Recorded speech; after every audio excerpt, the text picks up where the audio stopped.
Hello and welcome to another revision video for AQA GCSE Religious Studies. This one is going to be focusing on the Buddhist Beliefs and Practices paper, and in particular karma and dependent arising. To begin with, there are two spellings of karma. We have karma from the Pali and karma from Sanskrit. The base definition of karma is that actions have consequences, but that is a really simplistic definition and it is not enough essentially. Karma is an ethical principle. It explains how a person's actions lead to either happiness or suffering. And it's not just the action themselves, but the motivation behind the action. So when we talk about that word actions, the Buddha talked about actions that would lead to good karma or negative karma. And what he did was describe them as being skillful actions or unskillful actions. Skillful actions are motivated by generosity, compassion, and understanding. These are good ethical behaviors. Unskillful actions are all motivated by craving, hatred, and ignorance, which you should recognize as the three poisons down there. They belong at the center of the wheel of life, which we're going to look at when we look at dependent arising. So, a quote first. In the Dhammapada 127, it states, "Not in the sky, not in the middle of the sea, not entering an opening in the mountains, is there a place on earth where standing one might be freed from evil action." What this means is there are absolutely no places you can escape the consequences of your actions. Karma will control everything. And not only that, it will follow you into the next life. Buddhist teaching says karma will not only affect happiness and suffering in this life, but will also affect all future lives. And this is illustrated through dependent arising, this sense of cause and effect. Everything arises in dependence with everything else. This is dependent arising, also known as dependent origination. The idea that everything that exists because of other things. It exists in dependence with other things. And the quality of our lives and the lives we were born into depends upon the karma we accrue. So it's all connected. So this is the wheel of life. I'll have a quick squiz at it, not in a great amount of detail though. We find it in Tibetan Buddhism, and this is used to illustrate the concept of dependent arising. So, represents different states of human existence.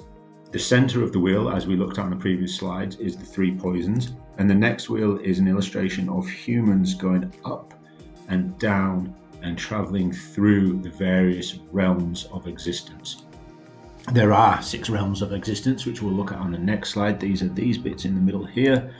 And on the outer ring, we have the 12 nidanas or stages. These are stages of connection that keep us from being reborn. Keep us being reborn. Stop us from achieving samsara, I should say. The 12th is old age and death, which then leads back to the first, which is ignorance. So we're in this constant cycle, never-ending cycle of birth, life, death, and rebirth, which is called samsara. Buddhists see this as a trap. All right, this is something they need to break free from. And here are our realms that we can exist within. We have the realm of the gods at the top, the realm of jealous gods just down here. We also have the realm of the hungry ghosts.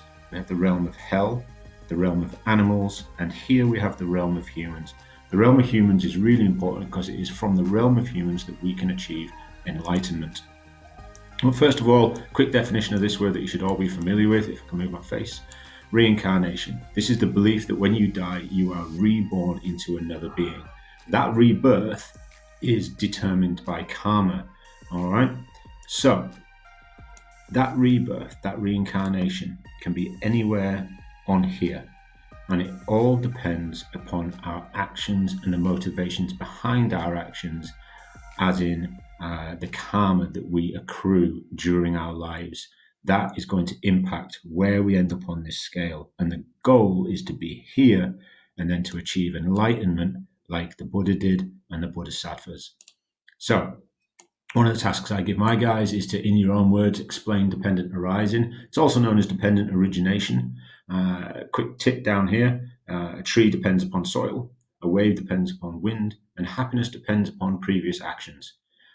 It's a good idea to be able to explain these concepts in your own words. It helps with your understanding. Here is an example of a 5-mark question. Give 2 ways the belief in karma might influence the way a Buddhist lives their life. And because it's a 5-marker, you would need to reference Buddhist teaching in your answer. All right, there'll be more videos to follow, and the exam's on Monday. Good luck.